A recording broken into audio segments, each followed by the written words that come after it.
I will show you how to set up a business email account in Hostinger. Let's see the step-by-step process. First, once we are logged into the Hostinger hosting account, this is how the Hostinger dashboard will look.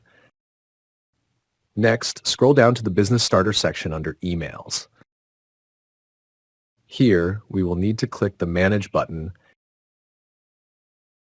On this page, click the Create Mailbox button. Here, we can add the business email account username and password in these fields. My business email account will be support@vibeskill.io. Enter the username in the first field. In the second field, enter the password. Finally, click the Create button.